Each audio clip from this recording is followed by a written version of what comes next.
Olá, queridos irmãos e amigos, estamos mais uma vez juntos para refletir sobre a palavra de Deus, neste momento no estudo bíblico, refletindo sobre orientações que a Escritura nos deixa a respeito da nossa vida. Temos feito assim neste ano e é muito bom estar com você mais uma vez. No domingo passado, o presbítero Vitor Grando nos trouxe uma reflexão a respeito da família. E, na sequência, eu gostaria de falar um pouco com vocês hoje sobre os deveres dos pais na condução dos filhos. Então, é um assunto conectado ao outro e eu espero que com isso nós sejamos também abençoados com a orientação do Senhor e possamos colocar em prática algumas das orientações que o nosso Deus tem deixado registrados para nós na Escritura Sagrada. Bom, o que nós sabemos é que olhamos ao nosso redor e vemos uma sociedade tremendamente individualista, bastante cerceadora das liberdades a respeito daquilo que a Escritura nos ensina, em muitos aspectos. A própria Escritura nos diz que nós estamos num mundo que é totalmente diferente do nosso, muitas vezes chamado deste século, ou deste mundo caído, deste mundo em trevas. Então nós vivemos mergulhados numa perspectiva de relativização bastante intensa e ao mesmo tempo com uma busca cada vez mais desenfreada por aquilo tudo que represente o prazer, represente a satisfação individual e que por isso mesmo faz oposição em muito àquilo que a Escritura Sagrada nos dá. Nós vemos também neste mundo um tratamento absolutamente dispar no que diz respeito à condução dos nossos filhos, à condução daqueles que, tendo gerado os seus filhos, têm a intenção de deles cuidar e a eles educarem. Nós temos diversas aplicações, muitas opiniões, muitas indagações, e o que nós vemos é que a enorme maioria delas nos afasta da centralidade da Escritura. Então, hoje é muito comum nós vermos famílias desfeitas, pais que abandonam seus filhos, e muitas vezes não os abandonam apenas fisicamente. Esse abandono físico nós vemos com os nossos olhos, nós percebemos claramente, mas há um outro abandono, esse é abraçado pelo mundo, que é o abandono do cuidado paterno e materno, como a Escritura nos orienta a dar.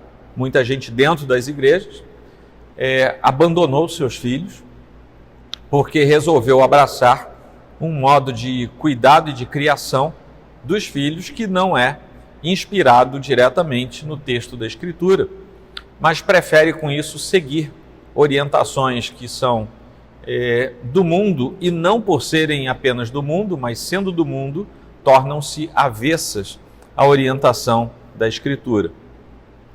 Então esse é o quadro com o qual nos deparamos. Famílias não mais funcionais, famílias dissipadas, famílias destruídas, e famílias que têm seus filhos e que muitas vezes e muito comumente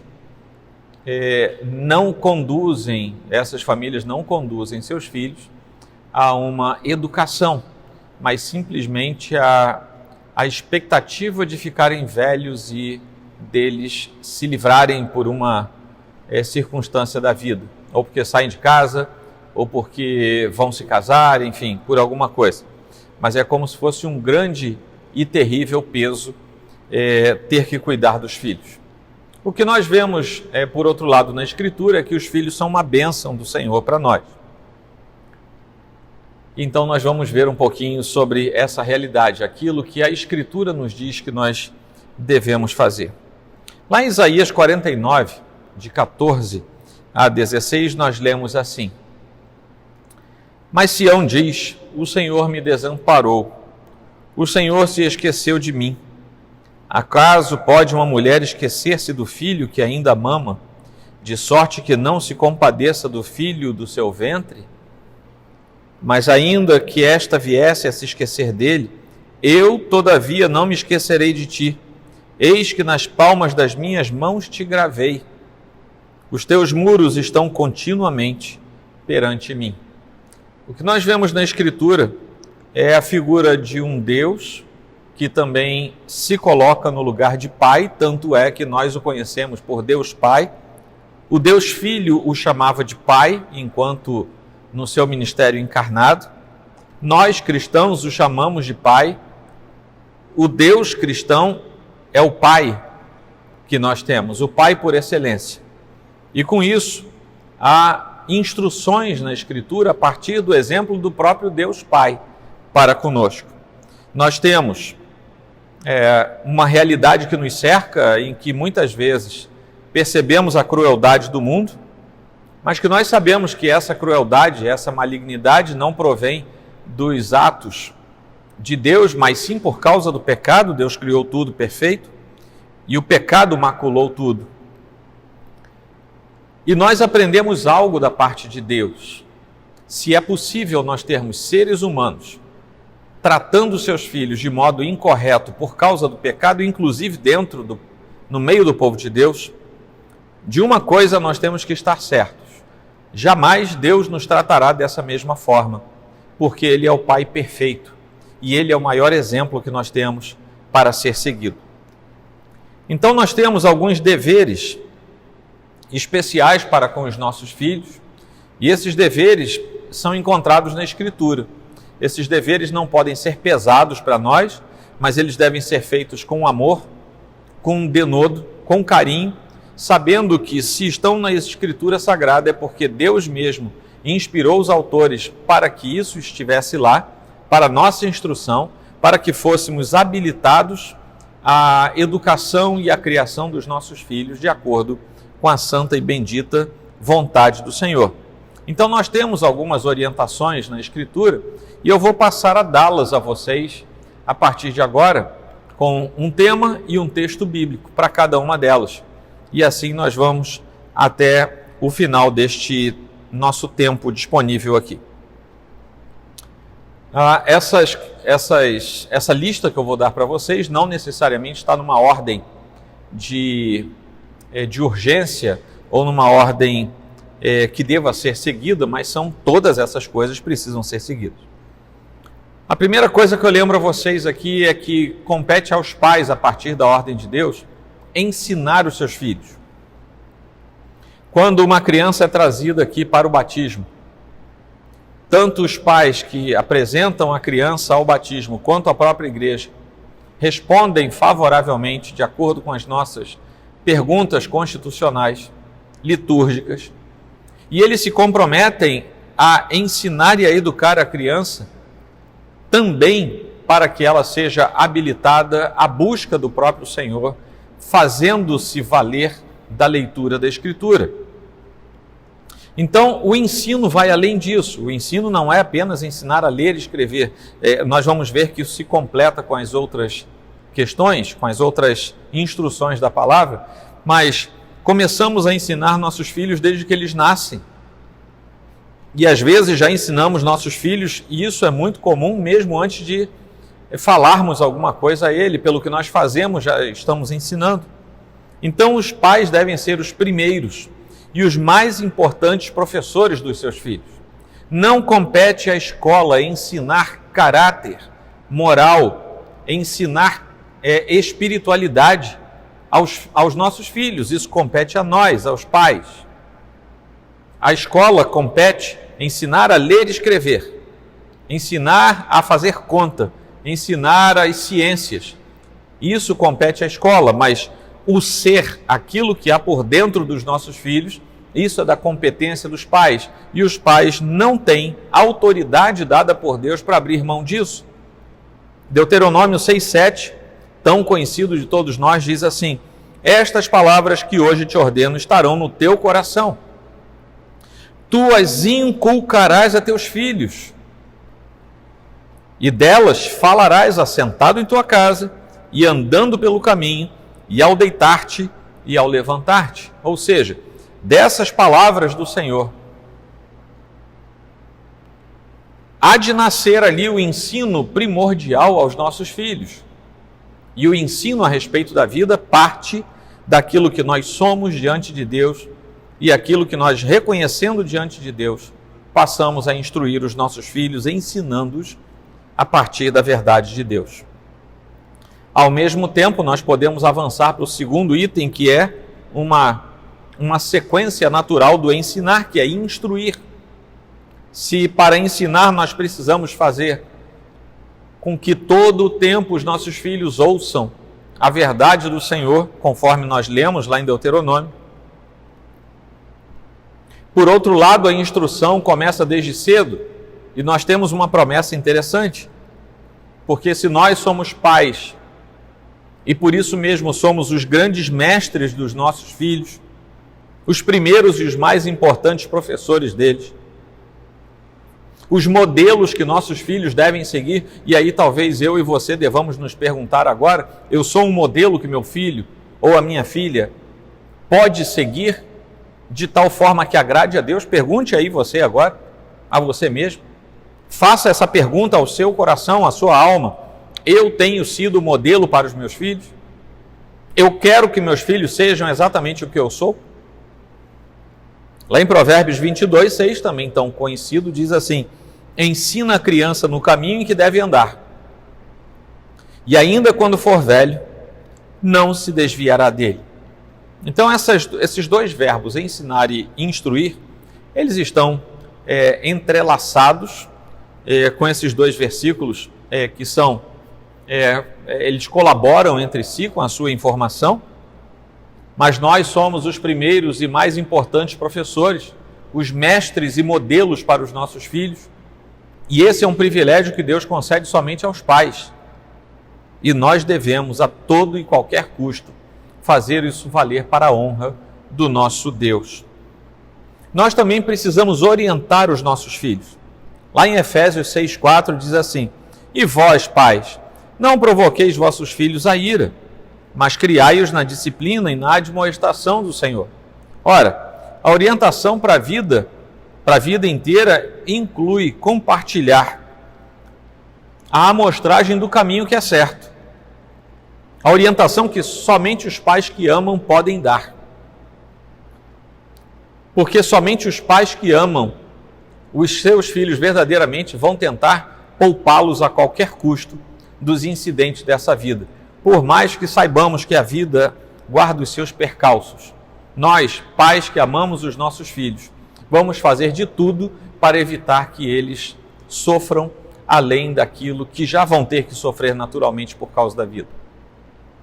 Então, dizer aos filhos, esse caminho é certo, aquele caminho é errado, diferentemente do que tantas filosofias contemporâneas dizem, não vai deixar o seu filho traumatizado, pelo contrário, vai poupá-lo e vai mostrar que você o ama.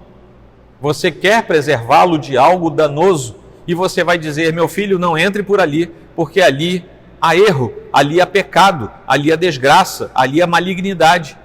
Vá por aqui, porque aqui há bondade, aqui há as coisas de Deus, aqui há a orientação do Senhor. E dizer aos nossos filhos, orientando-os qual é o caminho a seguir, embora não sejamos capazes de impor-lhes o caminho, mas nós devemos e podemos orientá-los quanto a isso. Na sequência disso, vem o texto de Provérbios 13:24. O que retém a vara aborrece o seu filho, mas o que o ama, cedo o disciplina. A disciplina humana é o que demonstra o amor. E, na verdade, a ausência de disciplina gera um vazio sentimental na vida dos filhos. E as pessoas, quando leem, principalmente os opositores da fé cristã, quando leem esse versículo, eles param só na primeira parte, né, de não reter a vara. Mas, na verdade, aqui, você pode até entender de diversas formas e fazer até uma análise mais profunda, inclusive cultural, desse texto, mas o que você não pode abrir mão é dizer que, se você realmente ama o seu filho, desde cedo você o disciplina. O importante nesse versículo não é a vara, o importante nesse versículo é a disciplina. E se a gente prestar atenção demais ao objeto colocado aqui, que é a vara, a gente também vai dizer, já que eu vou jogar água suja, eu vou deixar o bebezinho ir junto. Você conhece aquela frase, né? Cuidado para não jogar o bebê fora junto com a água suja. Um dia eu conto para você de onde vem isso. É uma história curiosa, mas eu não vou contar hoje, para você não ficar fugindo aí do foco do que nós estamos falando. Mas o que o texto de Provérbios 13, 24 está nos dizendo é: desde muito cedo, ensine a seu filho com a disciplina do Senhor. Disciplinar vem da mesma raiz de discipular. Se você não disciplina o seu filho, você não terá junto a si um discípulo de Cristo lá na frente. Você quer que seu filho seja um verdadeiro filho do Senhor, um discípulo do Senhor? Então, comece o seu ministério de pai e de mãe disciplinando o seu filho. Colocá-lo em disciplina não é necessariamente impor-lhe castigos físicos, embora isso também não mate ninguém, desde que seja, feito apenas para que se perceba alguma coisa. Não é? O espancamento não é defendido, a surra não é defendida, não é isso. Né? No entanto, a disciplina não pode deixar de existir no nosso lar. Os nossos filhos, se não disciplinados, vão nos colocar em vergonha agora e depois. Os nossos filhos, se não disciplinados na infância, na adolescência talvez sejam o alvo da chamada da polícia. É você quem escolhe. É você quem sabe. Se você ama seu filho, você vai discipliná-lo. Se você não ama, você vai deixá-lo ao sabor das ondas. Você vai propiciar-lhe uma educação laissez-faire. Você vai deixar que ele faça o que quiser. Você não vai jamais dizer para ele que existe certo ou errado. Deixe que ele se vire sozinho. E um dia você pagará isso. E você será culpado disso. Mas há também outras necessidades e outras orientações que a Bíblia nos impõe. Por exemplo, sustentar. Nós temos que sustentar os nossos filhos. Pais relapsos e que não amam seus filhos descuidam desse elemento. O sustento básico faz parte das nossas preocupações mais intensas. E é bem verdade que sobre os pais, os homens, pais, não as mães, sobre nós muitas vezes existe um peso redobrado por causa disso, porque muitas vezes alguns que me ouvem, por exemplo, podem estar desempregados, podem estar endividados e com dificuldade inclusive de sustentar os seus filhos. Mas muito além do recurso que você tenha em mãos para o sustento dos seus filhos, está aquilo que está no seu coração.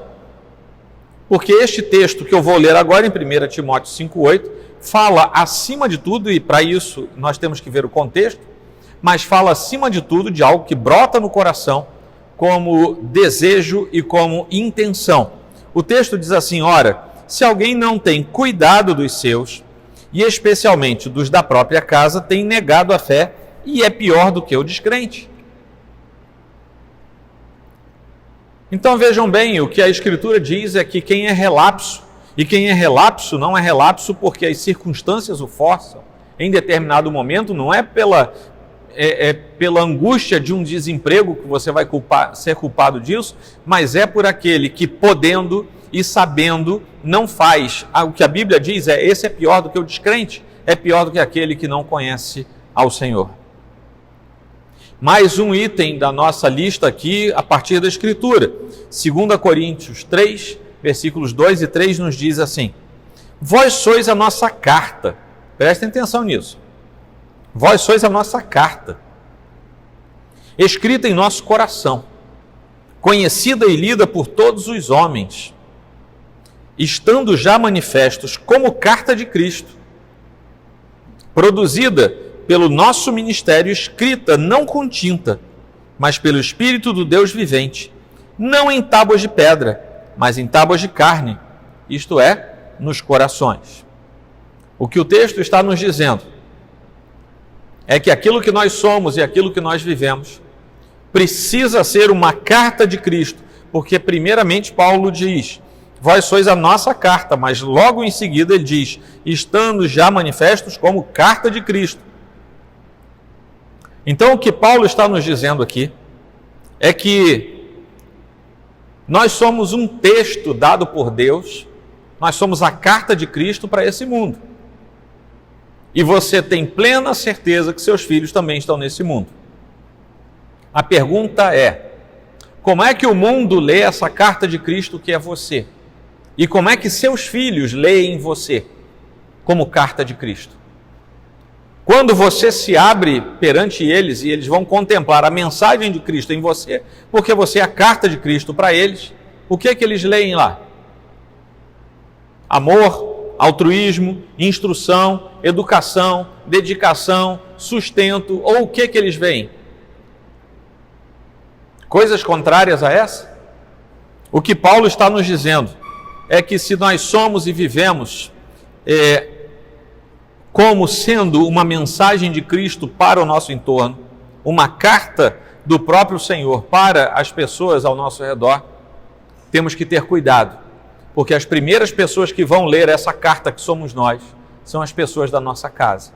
Nosso cônjuge, nossa esposa, o marido de vocês, os filhos que nós geramos como bênção do Senhor e que estarão lendo aquilo que está impresso em nós. A nossa vida é uma grande mensagem e nós temos que cuidar para que ela seja de fato mensagem do Senhor. Mais uma coisa, nós precisamos orar.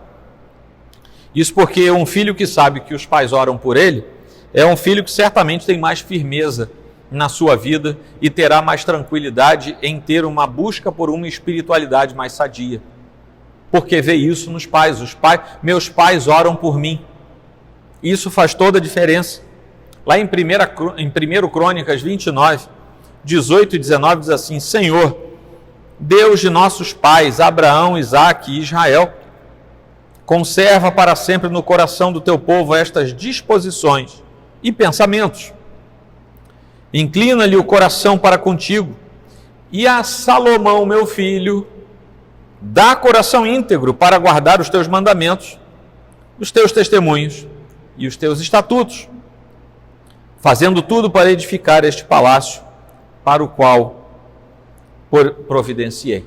Aqui é Davi orando, já no finalzinho da sua caminhada, em que ele já estava juntando as coisas ali para a construção do templo, e ele ora por seu filho. Tem duas coisas aí. Uma é o filho que percebe que o pai ora. Ele tem uma vida diferente, ele tem uma percepção diferente. E ele tem tranquilidade em saber que nos momentos mais difíceis, seja solteiro, casado, seja novo ou velho, ele sabe que ele pode passar a mão no telefone, ligar para o seu pai, para a sua mãe e dizer, ora por mim. Ele tem certeza que ninguém vai orar com o coração tão compungido pelo filho, como o pai que verdadeiramente o ama e sabe o que isso representa diante de Deus. Mais uma orientação, ter compaixão. Verdadeiros pais cristãos de verdade, têm compaixão dos seus filhos, têm compaixão profunda dos seus filhos e acolhem os seus filhos no seu coração, de tal sorte que eles sempre se sintam abraçados pela compaixão dos seus pais. O Salmo 103, versículo 3 diz assim, Ele é quem perdoa todas as tuas iniquidades, quem sara todas as tuas enfermidades. Lá no versículo 13 diz, como um pai se compadece dos seus filhos, assim o Senhor se compadece dos que o temem. Então o Senhor que começa a despejar os benefícios, Ele que é o nosso Pai, chega uma certa hora que, literalmente comparado a um pai, também se compadece dos seus filhos. Esse é um verdadeiro Deus, esse é um verdadeiro Pai para nós, e assim também devemos ser nós. Outra coisa que nós precisamos é entender que nós temos que viver a palavra diante dos nossos filhos. Nós não podemos ser apenas ouvintes da palavra, Os nossos filhos percebem claramente se você é apenas um teórico da palavra. Os nossos filhos percebem claramente se você é uma pessoa na igreja e outra em casa. Ou você acha que seus filhos são bobos? Desde pequenininhos eles sabem. Eles podem não falar nada, mas eles sabem. Lá em Tiago 1:22 nós lemos assim: tornai-vos, pois, praticantes da palavra e não somente ouvintes, enganando-vos a vós mesmos. Então aquele que vive de modo dissoluto enquanto prega a palavra, achando que isso é muita coisa, na verdade Tiago está dizendo o seguinte: vocês estão se enganando. Muito antes de enganarem alguém, vocês estão se enganando a si próprios, e não há como ser diferente disso.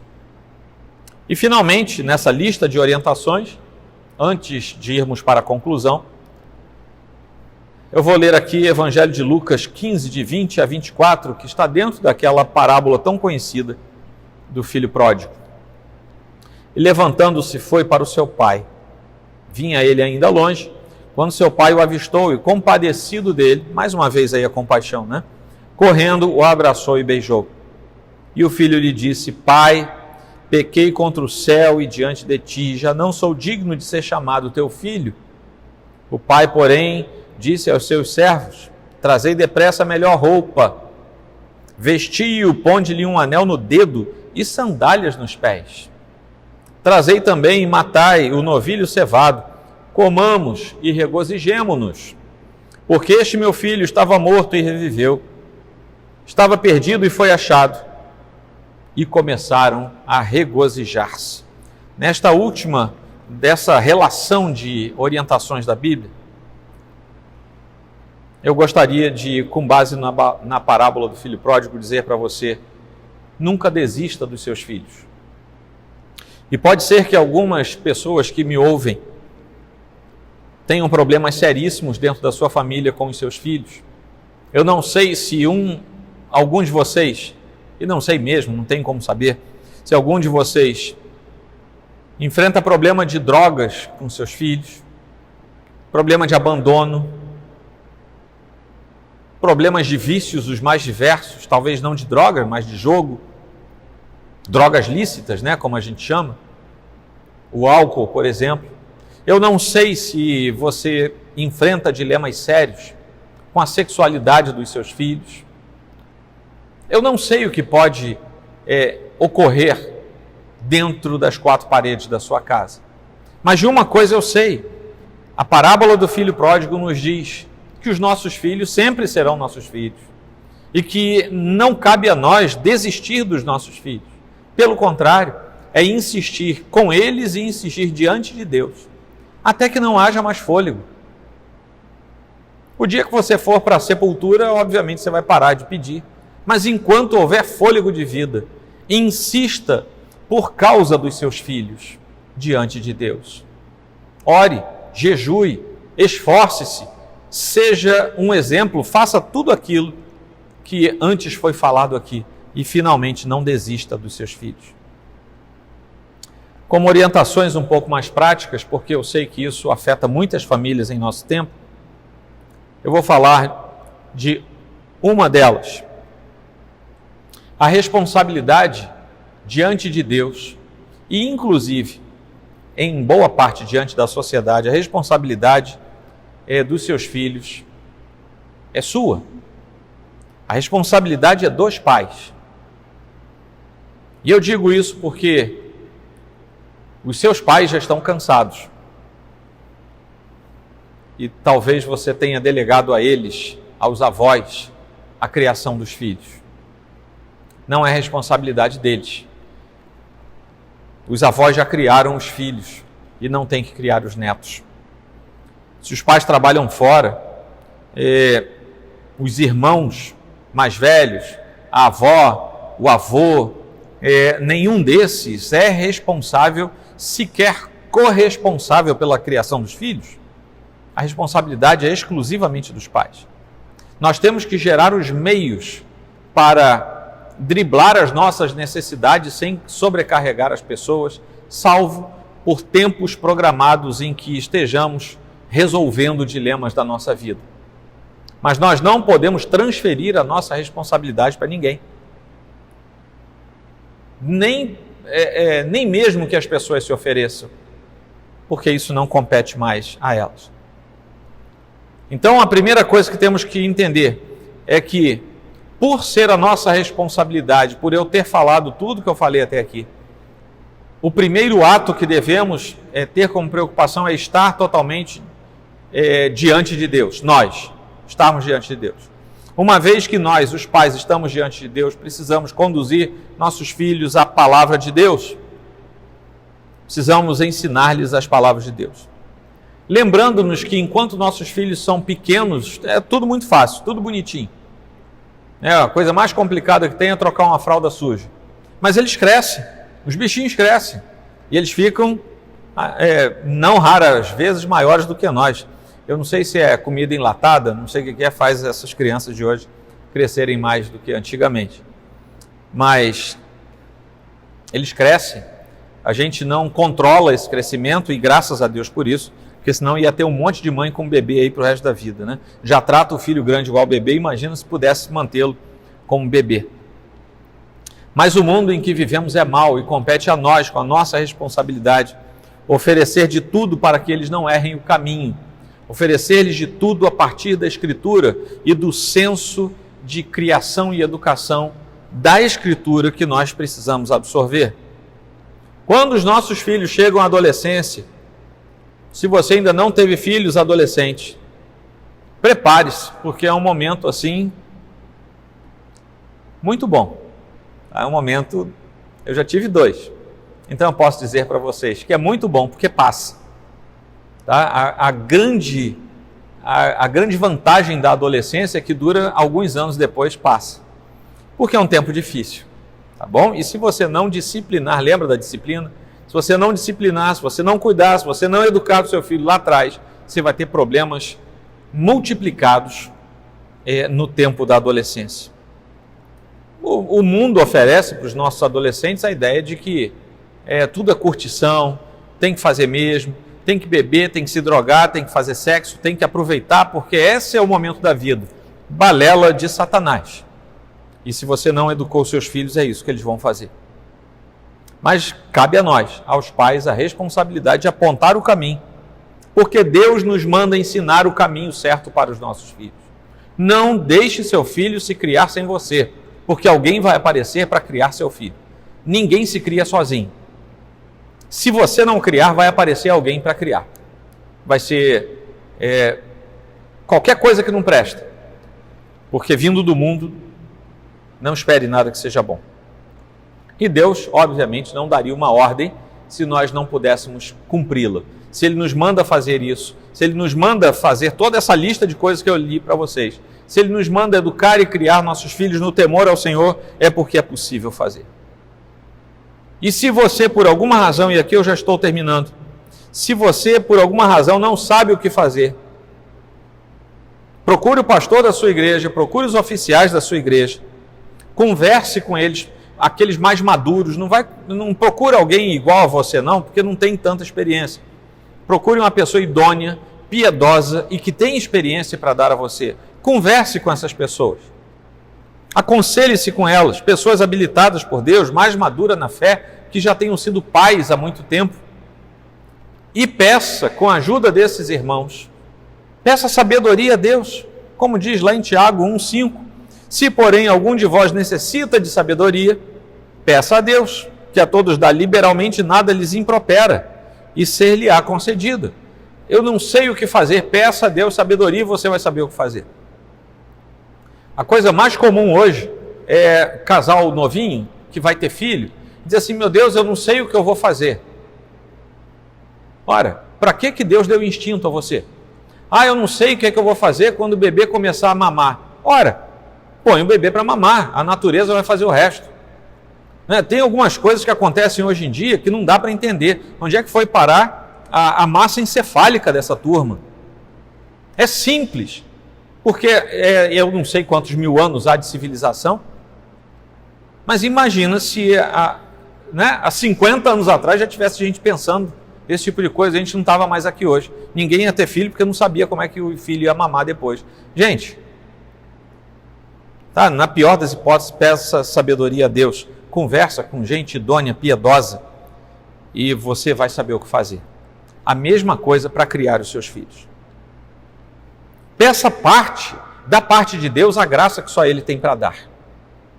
Como está em 2 Coríntios 12, 9. Então Ele me disse: a minha graça te basta, porque o poder se aperfeiçoa na fraqueza. De boa vontade, pois, mais me gloriarei nas fraquezas, para que sobre mim repouse o poder de Cristo. A minha graça te basta. É somente isso que você precisa, da graça de Deus, e você vai cumprir o propósito de criar seus filhos, mantendo vivos os seus deveres de pais para com seus filhos diante de Deus. E um lembrete final que eu deixo para vocês. Nossos filhos são um presente de Deus para nós. Nós precisamos sempre olhar com os olhos da fé, sabendo que eles são bênção da parte de Deus. Isso é uma percepção clara da Escritura. Jamais podemos nos esquecer que herança do Senhor são os filhos, o fruto do ventre, o seu galardão. Salmo 127, versículo 3. Herança do Senhor são os filhos, o fruto do ventre, seu galardão. Cuide da herança do Senhor. Porque se você ganhasse uma herança do seu falecido pai, falecida mãe, você ia fazer de tudo para cuidar daquilo. Muito mais importante do que qualquer apartamento, carro ou dinheiro, são os filhos do Senhor, a herança do próprio Deus para nós. Amém, queridos? Que Deus os abençoe. Daqui a pouco, neste mesmo meio digital, nós estaremos juntos para o sermão desta noite de domingo, onde trataremos do progresso do Evangelho, ainda falando na série Cartas da Prisão. O progresso do Evangelho em Colossenses 2, de 8 a 23.